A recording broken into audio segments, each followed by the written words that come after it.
Mecânica, Módulo 5, Parte 1, Geometria de Massas. Este é um produto audiovisual da Unidade Curricular de Mecânica, do curso de Licenciatura em Engenharia Civil da Escola Superior de Tecnologia do Barreiro, do Instituto Politécnico de Setúbal, lecionado por mim, João Vinagre, responsável pela Unidade Curricular. Pretende-se, com este módulo, dar início ao estudo dos conceitos relacionados com a geometria de massas, sendo abordados os seguintes conceitos: centro geométrico ou centroide, centro de massa ou de gravidade. Para a total compreensão dos assuntos abordados neste módulo, será importante, naturalmente, o domínio dos seguintes conceitos matemáticos: o integral e o integral duplo e integral triplo, que são conceitos naturalmente de análise matemática e que irão sendo lecionados no curso nas respectivas unidades curriculares. Para o efeito, irei aqui, de uma forma simples e meramente ilustrativa, explicar o conceito e a sua aplicação. Passando então agora aos conceitos de centro de massa e centroide, começo por afirmar que os corpos apresentam uma geometria própria, ou são linhas, ou são áreas, ou volumes, estando a elas inevitavelmente associadas massas. No que se segue, irá designar-se por centroide ou centro geométrico, como sendo o ponto onde a forma, linha, área ou volume se encontram perfeitamente equilibradas, uniformemente distribuídas, portanto, aquelas linhas, áreas ou volumes, tendo em conta o seu comprimento, a sua área ou o respectivo volume. Quanto ao centro de gravidade ou de massa, é o ponto onde a forma, e insisto, portanto, que pode ter uma forma de linha, de área ou de volume, se encontra equilibrada, tendo em conta o seu peso, tendo consciência que algumas das suas partes podem até ser constituídas por materiais distintos, ou seja, com densidades diferentes, com pesos diferentes. Quando a massa é uniformemente distribuída pelo corpo, naturalmente que a massa deixa de ser uma variável na equação, pelo que o centro de gravidade passa a coincidir com o centroide. Centroide ou centro geométrico. Um corpo linear, plano ou tridimensional, apresenta um comprimento, uma área ou um volume, os quais podem ser equilibrados num ponto específico, designado por centro geométrico ou centroide. Nesse ponto, o efeito global, ou seja, o momento dos comprimentos, áreas ou volumes que traduzem a forma do corpo, encontram-se equilibrados, ou seja, provocam um momento nulo, sendo possível atribuir a esse ponto, nos problemas em que o corpo intervém, toda a geometria do corpo. Centro de massa ou de gravidade. A Terra exerce, como bem sabemos, uma força, a denominada força de gravidade, sobre cada uma das partículas que constituem um corpo. Embora estas forças, ou como outra designação, o peso, se dirija para o centro da Terra, elas supõem-se paralelas entre si, já que a dimensão dos corpos, usualmente, com que lidamos face ao raio da Terra, são desprezáveis. O efeito global das forças atuantes em todas e em cada uma das partículas traduz o peso do corpo, o qual só tem o mesmo efeito que as partículas individuais, por não introduzir componente de rotação, momento, se considerar que atua no centro de gravidade ou no centro de massa do corpo. Admitindo que o corpo é constituído de um só material, a posição do centro de gravidade de um corpo, ou seja, no ponto G, obtém-se garantindo que nele atua e tem o mesmo efeito a força equivalente ao sistema de forças aplicadas nas partículas. Ou seja, o efeito da resultante P do peso aplicada em G é igual ao efeito das forças aplicadas nas diferentes partículas. Ou seja, o P será igual ao somatório do peso de todas as partículas, ou seja, é a resultante do sistema de forças, e sabemos que os momentos que essas forças individuais provocam num qualquer ponto, por exemplo, a origem do referencial aqui representado, tem de ser igual ao efeito da força global atuante no centro de gravidade, ou seja, equilíbrio de momentos. Considere-se então um corpo plano de um único material subdividido em n pequenas parcelas, todas iguais. As coordenadas do primeiro elemento serão x1 e y1, as do segundo x2 e y2 e assim sucessivamente. As forças exercidas pela gravidade em cada elemento serão naturalmente ΔP1, ΔP2 e ΔPn, sendo naturalmente também consideradas paralelas entre si. A sua resultante é uma força com a mesma direção, sendo o seu módulo igual à resultante, ou seja, dado por o somatório de todas as forças individuais de cada uma das partículas. Ou seja, ΔP1 mais ΔP2 mais ΔPn. Para que o efeito da resultante seja similar aos efeitos de todas as parcelas ΔPi, a resultante tem de ser posicionada no denominado centro geométrico ou centroide da área em questão. O cálculo do centroide de uma área ou volume de corpos obriga ao cálculo do efeito correspondente ao somatório de parcelas elementares de área ou de volume de um corpo, pelo que conduz à necessidade de recurso a uma ferramenta matemática apropriada, designada por integral.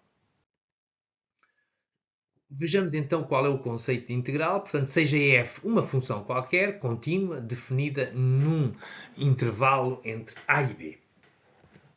O integral desta função, que é traduzido matematicamente por esta expressão, portanto, o s, o integral, é igual, portanto, ao integral entre a e b de f de x dx,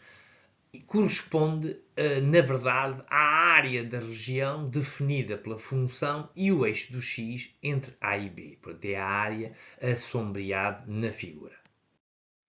Em termos conceptuais, o integral de uma função f de x, num intervalo AB, pode ser entendido como a soma da área de pequenos retângulos justapostos de base ΔX, largura esta que depois iremos fazer tender para zero, e a altura f de xi, sendo xi a coordenada do centro da largura ΔX considerada para este efeito. A soma de todas estas pequenas áreas infinitesimais, fornece a área entre a curva, dada por y igual a f de x, e o eixo das abscissas. Mais precisamente, pode dizer-se que o integral é o valor limite do somatório, traduzido, portanto, é o limite quando ΔX tende para zero, do somatório das diferentes larguras ΔX vezes o valor da função no ponto de ordenada xi, que é o ponto médio deste intervalo ΔX. E isto é representado pela expressão matemática integral de A a B de f de x dx. Matematicamente, este integral será igual a um f maiúsculo B menos FA, sendo f maiúsculo de x a primitiva da função f de x. A primitiva de uma função f é, por definição, a função que, quando derivada, resulta na função f. Vejamos aqui um pequenino exemplo. Admite-se uma função f de x linear, portanto, com que y é igual a x, é uma reta a 45 graus, e imaginemos que nós queríamos determinar o integral desta função entre dois pontos, o ponto 0 e o ponto 6. E, portanto,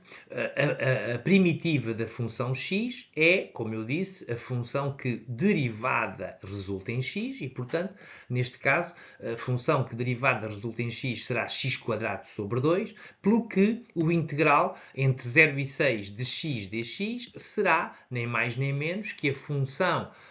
da primitiva, que é x² sobre 2 no ponto 6, portanto 6² sobre 2, menos a função primitiva no ponto 0, que é 0² sobre 2, ou seja, igual a 18, que, como é fácil de demonstrar, não é mais nem menos que a área daquele triângulo ali representado e que é a área da região entre a função x e o eixo das ordenadas. Finalmente, refira-se que um integral múltiplo é um integral definido para funções com múltiplas variáveis. Se o integral definido de uma função positiva de uma variável representa a área entre o gráfico e o eixo x, o integral duplo de uma função de duas variáveis representa o volume entre o gráfico e o plano que contém o seu domínio, neste caso em geral xy. E, portanto, teremos aqui um integral duplo, será o volume da região situada abaixo da superfície que é limitada pelos pontos A, B, C, D. Se houver mais de duas variáveis, o integral representa o hipervolume de funções multidimensionais, assunto que será abordado em análise matemática 2. Como já referido, sendo o centro de gravidade o ponto onde o efeito do peso do corpo é igual ao efeito dos pesos das diferentes partículas que o constituem, as suas coordenadas podem ser obtidas garantindo-se que o momento provocado pelo peso do corpo aplicado no centro de gravidade em relação a um qualquer eixo é igual ao momento provocado pelo peso das diferentes partículas em relação a esse mesmo eixo. Se o corpo for todo do mesmo material, naturalmente o centro de gravidade ou o centro de massa passa a coincidir com o centroide. Assim, e pensando numa placa plana, com peso e subdividida em n pequenas porções elementares, o que é que temos? Se calcularmos o momento relativamente ao eixo y, então a distância em x do peso considerado do peso da placa considerado aplicado no centro de gravidade, portanto em xcg, terá de ser igual à soma de dos momentos provocados por todos os pesos de todas as parcelas e, portanto, será à soma portanto, do x1 ΔP1 mais o x2 ΔP2 e, portanto, podemos então afirmar que a posição xcg do centro de gravidade não será mais do que o somatório dos diferentes produtos das diferentes distâncias pelos diferentes pesos, pelos xis ΔPis, dividido pelo peso total da placa. E, portanto, temos ali representado o xcg. Se procedermos da mesma forma, agora calculando o momento em x que esta placa provoca relativamente, portanto, ao eixo do x, será a posição ycg vezes p, que traduz, no fim de contas, o peso, o momento global provocado pelo peso quando atuando no centro de gravidade segundo y, será igual à soma de dos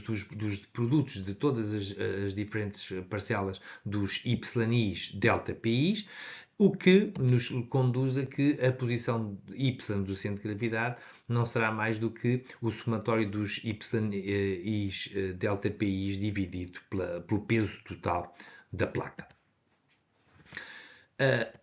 Portanto, recorrendo agora ao conceito de integral,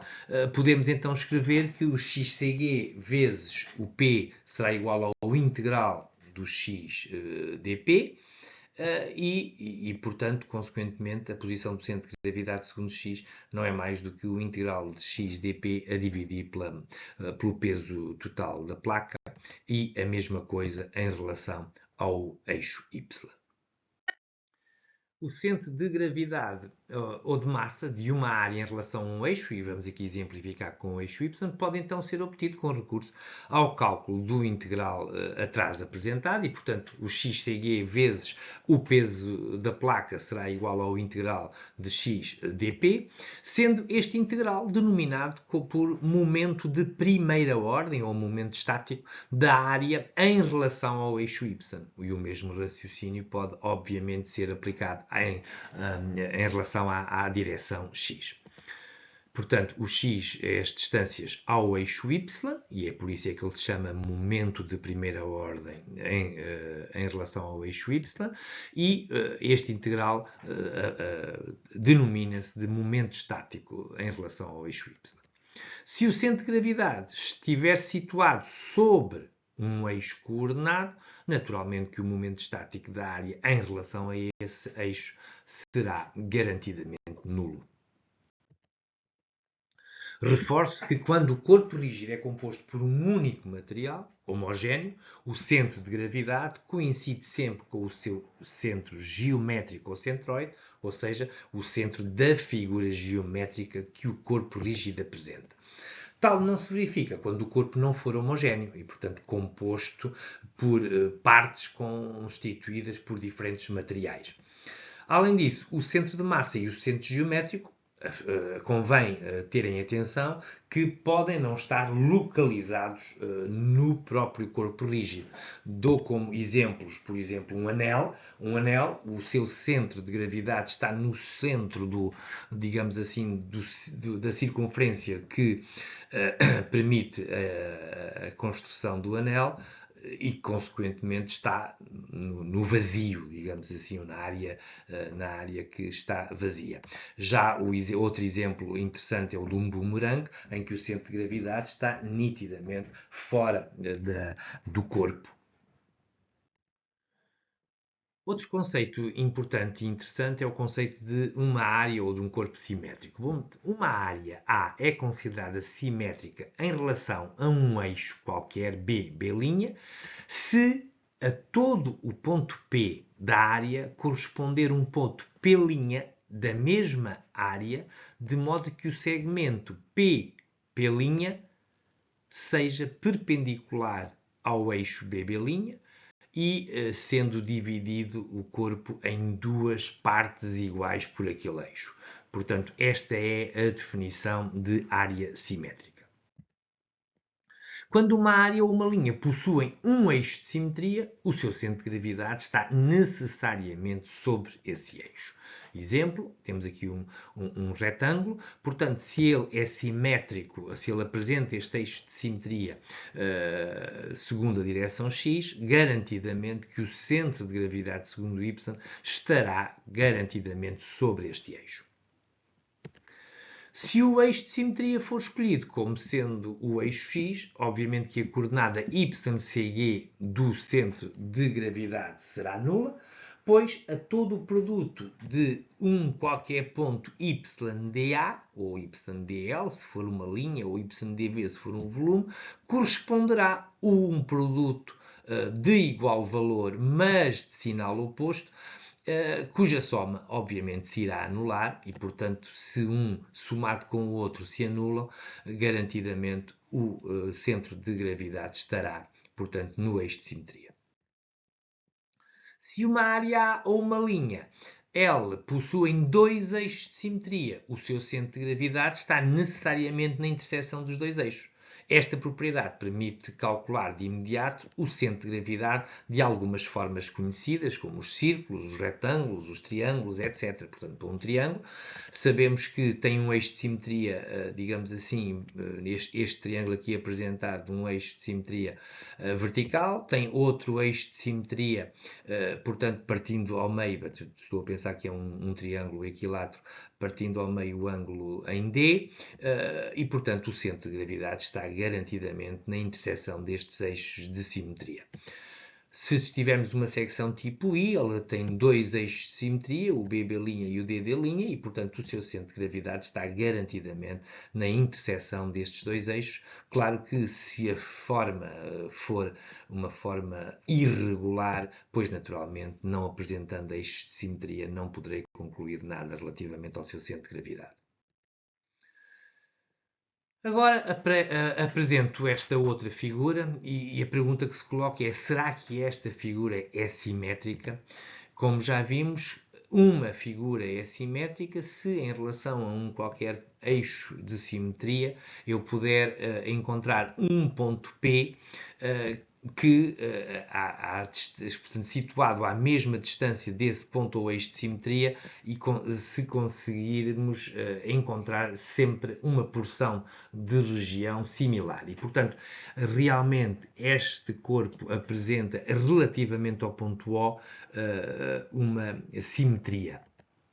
E, portanto, uma área é considerada simétrica em relação a um ponto O se a todo o ponto P da área corresponder um ponto P' da mesma área, de modo que o segmento PP' seja dividido em duas partes iguais por O. Portanto, esta é uma figura que não tem um eixo de simetria, mas tem um ponto de simetria.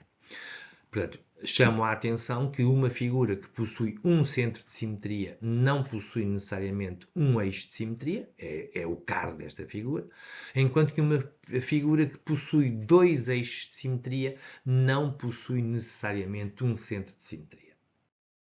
Tendo por base os conceitos anteriores, é possível calcular os centros de gravidade de áreas com qualquer geometria. Para as secções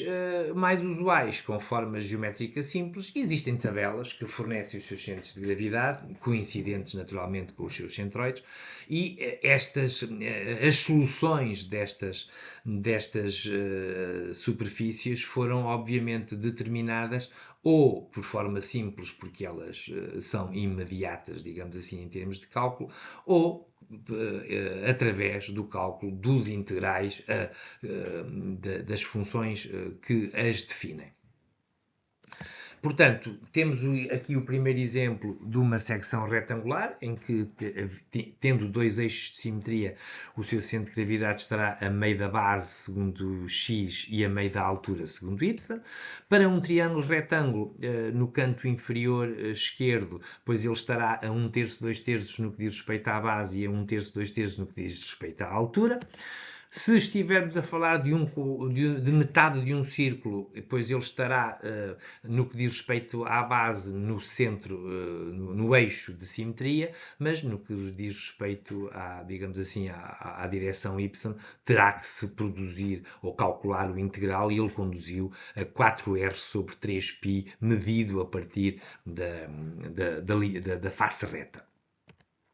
Se estivermos a falar de 1/4 de círculo, relativamente às faces retas, as distâncias será 4r sobre 3π de cada uma delas. Acresce que as formas geométricas mais complexas são muitas vezes decomponíveis em formas simples, podendo o cálculo do seu centro de gravidade ser efetuado com recurso a essas mesmas tabelas, considerando cada parcela com o peso respectivo. Vejamos este exemplo que eu aqui forneço. Eu penso sempre que a maneira mais simples, por vezes, de entender este tipo de problemas é pensar: eu tenho uma chapa com um formato como este, que tem um vazio na região, digamos assim, mais à esquerda, circular, portanto um vazio circular, e portanto é um pouco como pensar que se eu quisesse construir esta peça a partir de uma chapa, eu teria que ter a chapa equivalente, digamos assim, à composição de metade de um círculo mais um retângulo. Essa era a dimensão global da minha chapa, que tem um peso e tem respectivos centros de gravidade, mas depois, à junção destas duas peças, eu teria que retirar um círculo com o tamanho daquela abertura. E, portanto, podemos trabalhar e obter os centros de gravidade ou os centroides tendo por base, portanto, estas três figuras, 1/4 de círculo, um retângulo e um círculo, e dando-lhes os pesos correspondentes. Portanto, os dois primeiros seriam pesos positivos, porque a massa existe, à qual eu teria que retirar, e portanto um peso negativo, o círculo final. A equivalência dos sistemas de forças, ou seja, a verificação do equilíbrio, impõe então que o peso, a resultante do peso de uma peça já vimos, igual ao somatório do peso das diferentes parcelas que o compõem, e o momento global provocado por esse peso em relação ao centro de gravidade terá que ser igual ao momento provocado relativamente a esse mesmo ponto onde estivermos a calcular o centro de gravidade, o peso, o momento provocado pelos pesos das diferentes parcelas. Portanto, o que nós pretendemos é uma idêntica resultante e um idêntico momento, em qualquer ponto, em que este RG representa, portanto, o vetor posição do centro de gravidade do corpo, que terá, naturalmente, num problema tridimensional, componentes de xg segundo o eixo Y ou o eixo X, YG segundo o eixo J e ZG segundo o eixo K, e, portanto, as coordenadas destes centros de gravidade serão sempre o somatório dos xis, pis dividido pelo peso do volume ou da peça que estejamos a calcular, a mesma coisa para o eixo Y e a mesma coisa para o eixo C. Faço notar que o centro de massa, obviamente que depende da massa de cada uma das partes que compõem o corpo e, naturalmente, se o corpo tiver uma massa uniforme, estes XG, YG e ZG irão coincidir com o centroide do corpo. Chama a atenção que as coordenadas do centro de massa podem ser obtidas a partir das expressões anteriores, tendo em conta que o peso não é mais do que a massa vezes a aceleração da gravidade e, portanto, se o peso de cada partícula ou de cada parcela for substituída pela massa vezes a aceleração da gravidade, pois, naturalmente, a aceleração da gravidade é uma constante e vai poder ser eliminada em cima e em baixo naquele quociente, resultando apenas que o somatório, o XCG será o somatório dos XCGIs de cada uma das parcelas vezes a respectiva massa, dividido pela massa total do corpo. A mesma coisa para o eixo Y e, finalmente, a mesma coisa para o eixo Z, em que representam, portanto, estes XCG, YCG e ZCG, as coordenadas do centro de massa, o qual, insisto sempre, é coincidente com o centroide sempre que o material for homogéneo. O que é equivalente a afirmar que o centro de gravidade de um corpo é obtido ponderando os centros de gravidade das partes que o constituem. Se o corpo, composto por várias parcelas, for homogéneo, e, portanto, constituído por um único material, é possível demonstrar que as coordenadas do centro de massa coincidem com as do centroide, sendo determináveis para os casos lineares, para os casos planos ou para os casos de volume. As expressões podem ser escritas em termos de somatórios, considerando que os corpos são constituídos por formas simples e tabeladas, como irão encontrar nos